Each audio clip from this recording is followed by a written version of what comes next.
So raised out in Magna, single mom of 4 that raised us. My dad passed away when I was 9 years old. I mean, it was never like we were in poverty or anything like that. My mom is my hero. She always made sure we had food on our table, clothes on our back, you know. We didn't want for anything that way, but there were certain things that just weren't an option for me when I was younger, like sports and things like that. Oftentimes she had to say no. And then by the time she was saying yes, I felt like all the other kids were so much further ahead than me. And so I had my own, you know, kind of internal stuff there too. In that, I think that I ended up finding my own extracurricular activities, and many of them weren't good. Some of them weren't legal, you know. So got in a lot of trouble as a kid from a young age.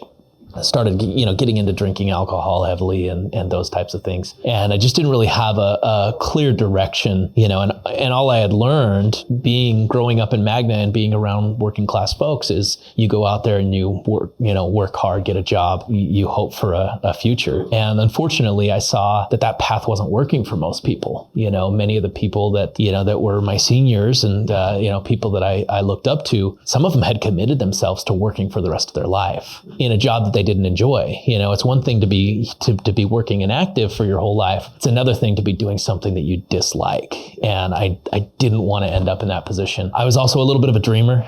So I was always kind of looking at, you know, success and how it could be achieved and, you know, thinking about the lifestyles that other people had. And what I noticed was families that had the lifestyle that I wanted always had something to do with real estate, whether it was the dad was a builder or they owned rental properties.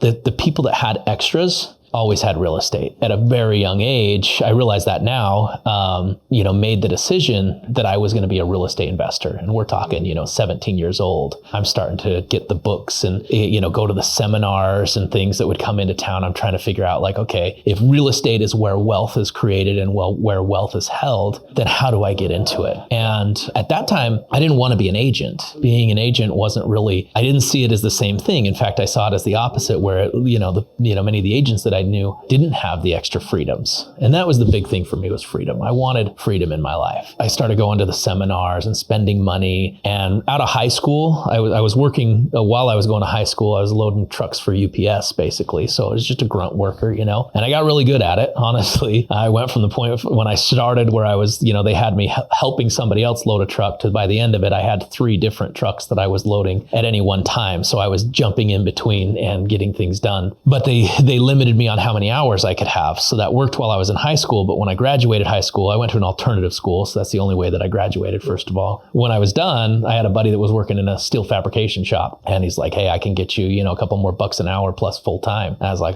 I'm on, let's do it, you know, and it was hard work. I started out in the paint field, sandblasting these huge plates of steel bigger than this room, you know, and I'm on this sandblaster that could literally take your face off if you let it go. In the winter is when I started. And so it was cold, it was miserable, it was hard work. And there was a lot of promises made when I was working there of like, if you learn these skills, then we'll give you these, you know, different positions and you'll make more money. But oftentimes I would spend the weeks or months or, you know, however long it was to learn this new skill and take on this new position. And then raises were on hold. You know, it was kind of a volatile situation with the company where there would be some times where it was like, hey, we need you here 12 hours a day, 7 days a week. Like we're all out. We got to get this. And then you get the job done and it's like, oh, we got to cut back. You know, we need some people to volunteer to go 32 hours a week. You know, they also had me on rotating shift with that, which is day shift to night shift back again. And there was always a disagreement of how long that should be. So sometimes it was a week, sometimes it was 2 weeks, sometimes it was a month, which really kind of limited my ability to have much of a social life. Why did you do that? 18 to 22. Yeah. Rocky Mountain Fabrication out in Davis County. Yeah, I knew I wanted out of that. And I was still going to the seminars. I mean, I was spending my 30-minute break or my 30-minute lunches and my 15-minute breaks. Oftentimes I was going to my car to listen to, you know, the late night TV program that I'd bought that was going to teach me how to buy properties, you know, no money down and those things. Yeah. Spending that kind of money, spending that kind of time, but not having any success. And it was really scary, you know, in the beginning when I was young. I didn't have anybody that I could go to, right? Oftentimes when I'd start trying to call, you know, realtors and things on, you know, different projects, they're like, oh, what you're doing is illegal. And I'm like, oh, I don't want to go to jail. Well, I wasn't doing anything that was illegal. I didn't probably use the proper terms. And I was, you know, asking questions that it's like, well, and yeah, we'll get into that too, of the mentality that I feel like has to change in the real estate market. But overall, I finally connected with a group that had local mentors, and they had people that were, doing it. It was called Nouveau Riche back in the day. I mean, immediately, all of a sudden, I was plugged into this network of people that were actually investing in real estate. So at 22 years old, so I got into the investing side of real estate and I loved it. But of course, there was ups and downs. So this was 2005 when I first started. First of all, I had a hard time adapting from, shifting from from a W-2 employee where somebody tells you what to do to being an entrepreneur, right? I quit my job way too early thinking, I'm just going to, tear this thing up and be on top of the world. And so I had some really hard times in the beginning. And then I started getting some traction. I actually met my current business partner way back then and we started working together. We started getting some traction, but then the market fell out, right? So 2007, the market just completely crashed as we were getting some traction going. And again, just a whirlwind. Limited transactions. It was harder. It was, difficult to fight through. We were also battling this, $3 million in real estate, which when, at the peak had $1 million in equity. We were in this great position. But when the market turned around, the opposite. So we're fighting to try to hold on and get things refinanced and get into a good debt position, and ultimately, lost that battle and lost majority of those properties in the process. But luckily I was connected to a group of people who were problem solvers and, creative, and, they were still out there transacting. And so we adapted with the market. We went back to doing, wholesale transactions and working with people who were in foreclosure and doing short sales and subject to transactions, things like that. So I had the opportunity to help people out of a lot of tough spots during, that recession, even while I was in really tough spots. So fought through, and Nouveau Riche had kind of went away, but one of the owners, Bob Snyder, launched Renatus. And Renatus is another educational company. I had seen his character throughout everything, and when it all went down versus others who I would never do business with again, he was somebody that I wanted to follow. And so I helped him in launching Renatus and being there as one of the key people in the beginning. So we started doing real estate, transactions more. Things started picked up. So we were doing more consistently there. But then also Renatus paid me to enroll, students into their education. Ultimately, I got to the point where I was able to make 6 figures in investing and 6 figures promoting the education. Things went well there. I also had the ups and downs with that though. And I was doing, for a lot of years, I was flipping properties, whether it was single family homes, commercial real estate, land. Like we did a lot of different types of transactions. I was in this position where my income was all over the place. So it was like I would go from $100,000 in a month to, nothing for long periods of time. And, these ups and downs, and, you have big chunks of, $10,000 or $20,000. And so trying to manage through that, and it was really, difficult. And so it was like constantly feast or famine. And I took a look back at some point, a few years back, when I just took a look back and said, if I would have just held on to the properties that we had owned over the years and found a way to, lease them out and get income coming in from them, my net worth would be, Sure. So that's where I decided I've got to make a shift where my concentration is on long-term buy and hold properties. And as I was making that transition, I also had kind of the same question come up over and over in different ways of who do you want to serve? What problems do you want to solve? Who's your ideal client? And I really thought through it of dealing with a traditional apartment tenant,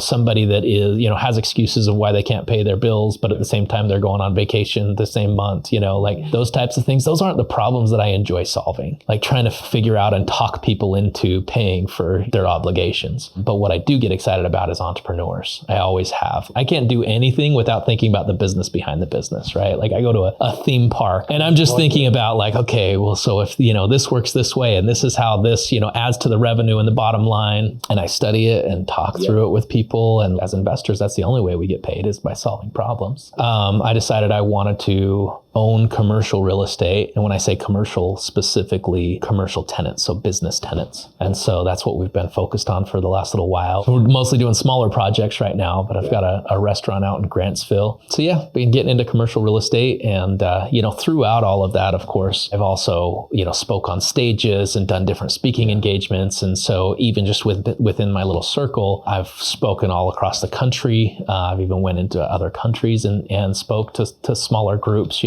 I've been on the radio, many times. I've been on the TV. I actually even created a little TV show that was on Channel 19 here locally. It was called Keys to Real Estate. So I had a guy that had a connection with the local studio and basically said, we can produce this show and put it on there. We only ended up doing the pilot episode, but that pilot episode was replayed like over and over and over again. So depending on how you count it, like 100 or more, television appearances of like where people would have seen me on TV. Like when I decided to become a real estate agent, I did see an opportunity to make money, obviously, but it was also more so of, I felt like there was changes that needed to happen in the industry. And I felt bad for some of my friends that were in real estate. Their livelihood was essentially being attacked by all these discount companies and things. And it was because of a mindset. And it was a mindset that I actually had as well. All my years as an investor, I looked at agents as they're just another agent, right? Like nobody's going to do anything different. And I can't tell you how many, calls I got off of properties, my own properties that I had listed, that the agents would,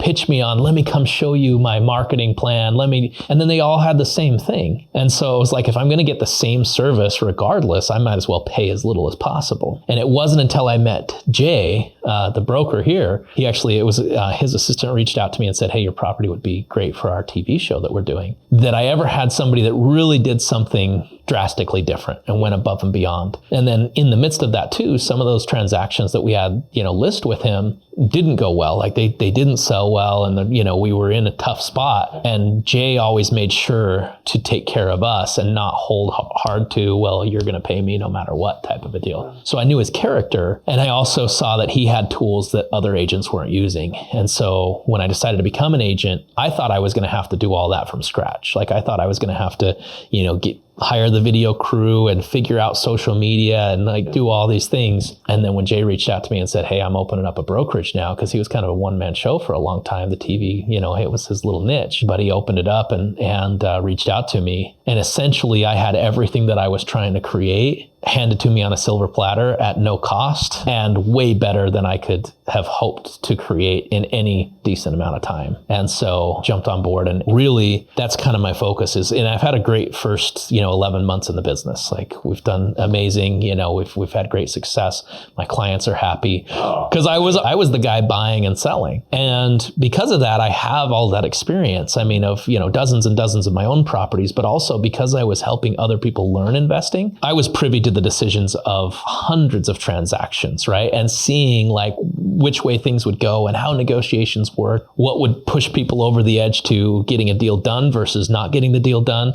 So I brought all of that experience with me essentially into being an agent. So when somebody works with me and as an agent, they have all that experience behind them. And then also all the tools of the brokerage, where we have ABC4 on, behind us and, feature every listing. But then there's me with all my experience of agents not doing much for me, of like, why am I not on KSL? Why am I not on, all these different websites that, yes, they might have gotten me onto hundreds of websites because those websites automatically pull from the MLS data and whatnot. But were they doing those extra things that has to be hand typed? I wanted to be that guy that was. I wanted to get those properties into every nook and cranny so that we could get all the different types of buyers. And that way, if you have different types of buyers competing for the same property, you're more likely to get multiple offers, and you're more likely to be able to negotiate those offers, into a better position. That's what I strive for. Like that's my whole MO, is helping people get the best possible offer for their property. And then on the buying side, which has really just been a side note, I don't really focus on the buyer's side because I'm a buyer myself. When somebody's looking for somewhere that they're going to live,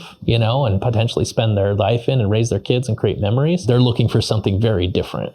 And so I can do that, but I'm more going to be the best asset of how can we, make an offer that is going to hopefully get you the property and also put you in the best position financially. So I've done that a little bit on the in addition to it. And every property that I've helped somebody buy, we've bought it below market, even in this crazy market that's been going. People say you can't buy for, even market price. You can if you're looking for the right opportunity.